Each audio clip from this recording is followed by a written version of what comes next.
Hello, I am Em, and this is Books and Bath Bombs, and today I'm going to be doing my summer book haul. So there are still bits of summer left, but I had enough books to make a book haul, so if I get any more books in the summer, I'm probably gonna have them in some other book haul some other time. I don't know. I have like 12 books here, so this is just going to be kind of all over the place. I usually like to talk about the books in reading order, so first do the read books and then do the unread books. But now I have some read books and then some sequels to the read books, so this is just going to be all over the place, and I'm just gonna stop rambling and get started. First two books that I have to show you are The Queen of the Tearling and its sequel, The Invasion of the Tearling by Erica Johansson. So a book club that I joined a couple of months back was gonna read The Queen of the Tearling, so I decided to join in and pick it up because it was pretty cheap if you bought the UK edition. And once I had read it, I thought it was so good that I immediately went out and bought the sequel. So these books takes place in a fictional dystopian fantasy future. Basically, it takes place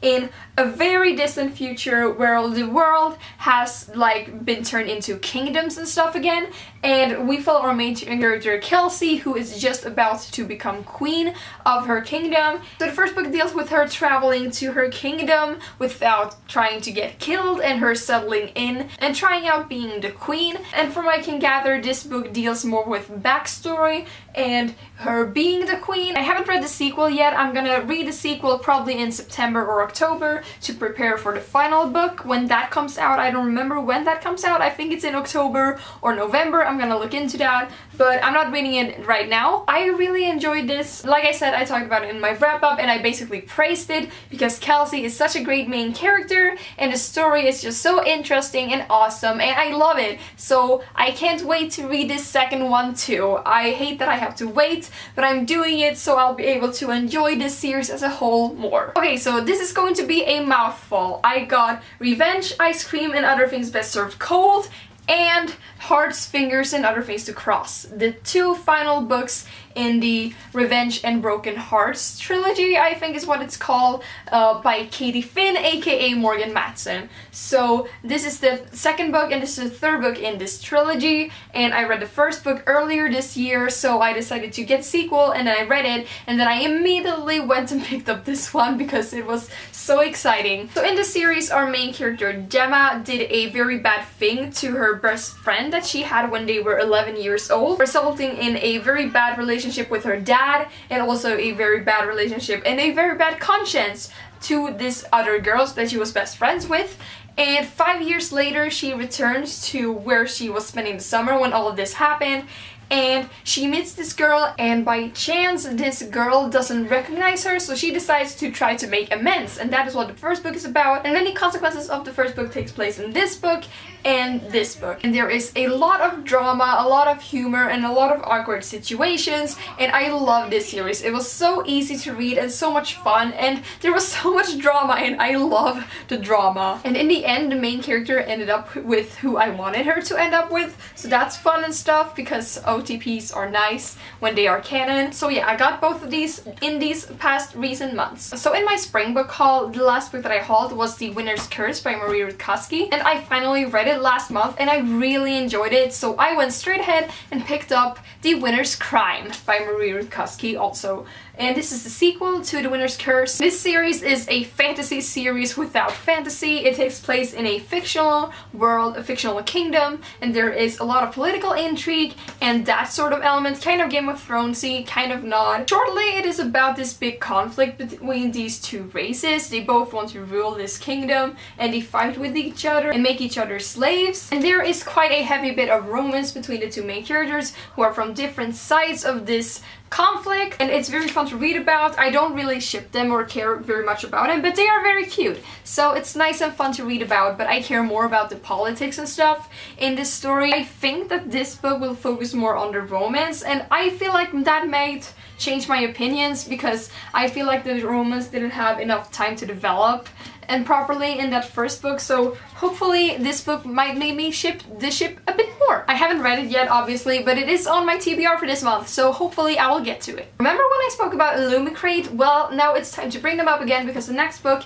is the book that was in the May Illumicrate that I got just after recording my last book haul, and that book was When We Collided by Emery Lord, and this is a very hyped book on BookTube, but I haven't read it yet, even though I was very excited to receive it back in May. I did start a bit, as you can see there is a bookmark in here, but it didn't really spark my interest, so I put it back down, and maybe I'll pick it up soon-ish, or maybe I'll save it for next summer because it feels like this summery contemporary. However, I like to read summery contemporaries year-round. So I do not know very much about this, but I know it is about this girl who moves to this like small town in California, and she meets this guy who has always lived there, and they are like from two different worlds-ish, and then they meet and form a bond. That's pretty much all I know. I really like this cover, it's super pretty, but I don't know much about it. I know that a lot of people like it or have read it, but I still don't know too much about the plot. And I like to keep it that way because going into books blind is nice. The next book I have here is another book that I have read, and that is If I Was Your Girl by Meredith Russo. Basically, the instant I heard about this book, I decided to order it. However, while actually reading it, I was a bit disappointed, but it's still an important story, so I am very happy that I own it. So this story is about Amanda, who is a trans teenage girl. Due to some events that happened to her in her previous school, she moves in with her dad and moves to a new city and tries to get a fresh start. And we get to follow her life as this fresh start goes on, and also we get to see some glimpses into her past.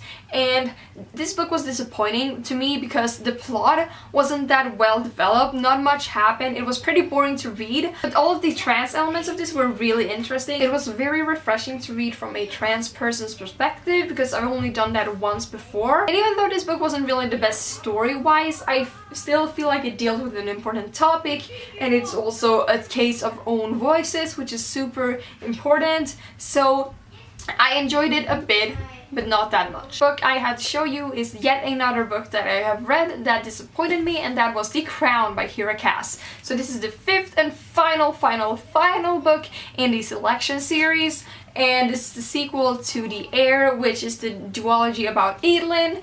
And this was a very disappointing sequel and a very disappointing last book.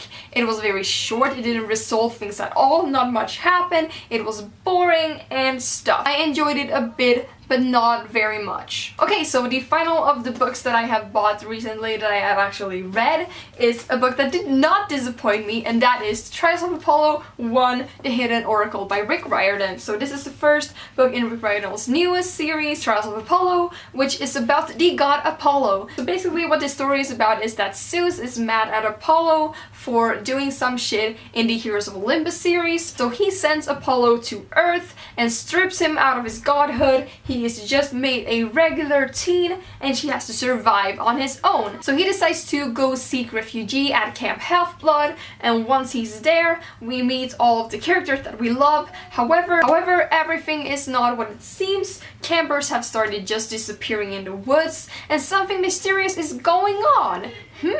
Who knows? I do, because I read it, and you should too if you haven't, because Rick Riordan is the best. The next book I have to show you is a new release, and that is You Know Me Well by David Levithan and Nina LaCour. I actually know what this is about, despite the fact that I haven't read it. So it is about these two kids who sit together in a class in school, but they don't talk to each other until they meet one night out in the city in San Francisco. Oh look, it's the Golden Gate that I used to drive around on when I lived there. Anyway, they meet out in the city and they spend this one crazy night together, and they start to talk and get to know each other. I also know that both of the main characters are either bi or gay, I don't know what, but they both like people of the same sex as themselves, which I think is super fun. I love to read LGBTQ stories, and I know that Nina LaCour writes LGBTQ, and I know that David Levithan does that too, because I freaking love David Levithan, he's one of my favorite authors. So I really look forward to reading this, and it is pretty short too. It feels like a very typical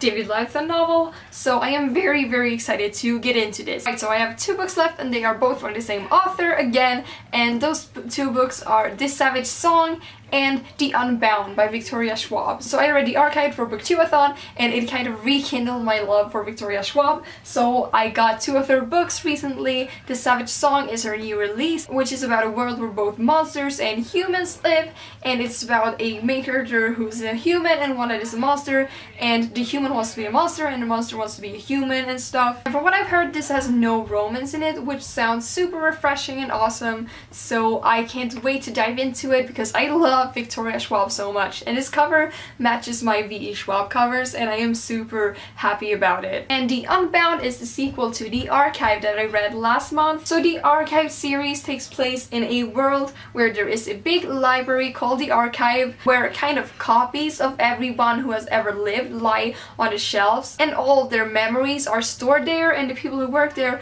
are librarians. However, sometimes these stories slip away from the Archive and try to get into the human world, and then it's the job of some people who are called keepers to find these people and guide them back to the Archive. And in this series we follow a main character who is a keeper. So in the first novel a lot of shit went down, so I am really excited to see where this series goes. Unfortunately, I think this is the only sequel. I don't think there ever will be a 3rd book, sadly. I really want there to be, because I love this series so much, even though I've only read the first one, and I am so excited to read this. This is probably the book in this haul that I haven't read yet that I am the most excited about, because I know what I am getting into and I already love this world and I just can't wait to dive back into it. Okay, that was it. That was my summer book haul. I hope that you enjoyed it. If you have read any of these books, I would love to know what you think of them, especially the ones that I have read too and shared some of my opinions on. And if you've read any of the books that I haven't read yet, like The Savage Song for instance, I would love to know your opinions on that as well, as always. So thank you so much for watching and I will see you in my next video. Bye!